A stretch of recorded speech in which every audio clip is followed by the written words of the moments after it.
Panditji, can you reveal a little about the origins of Durga Saptashati? For example, how it was revealed to the tradition and its significance to practitioners of tantric yoga. See, all these great mantras and the practices were revealed in a very unique circumstance, and that's why those mantras or those special practices have a specific effect. So this particular scripture, Durga Saptashati, which consists of 700 mantras, was revealed in a very unique circumstance. And that was, there were two amazing characters. One was king, another was a merchant.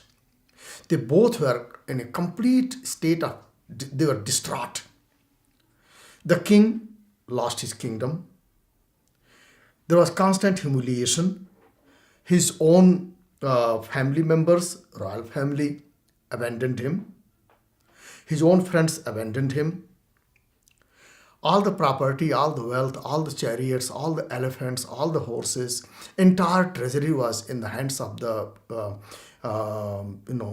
victorious king.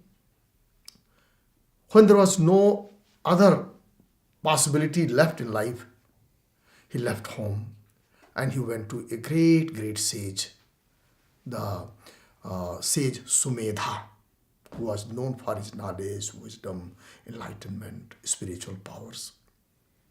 So this king is there with his unique kind of problems.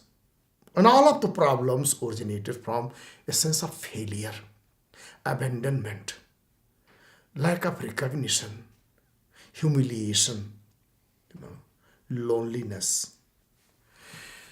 And then in similar situation, there was a merchant who lost his wealth. And once you lose money, you are nobody. That's what this world is all about. So many of our worldly relationships are based on money, power, greed, fear. So this merchant is there. At some point, these two merchants met with each other when they were just roaming aimlessly in the jungle.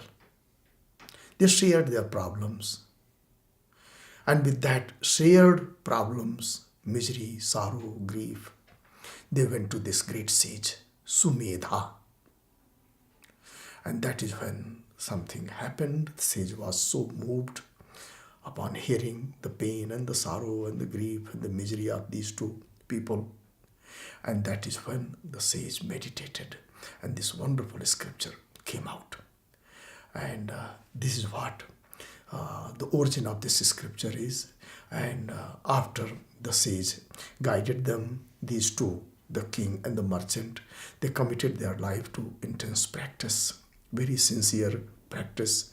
And after 3 years of the practice, they attained the highest level of realization that took away their all forms of sorrow, grief and fear. And that is the history of this great, wonderful scripture.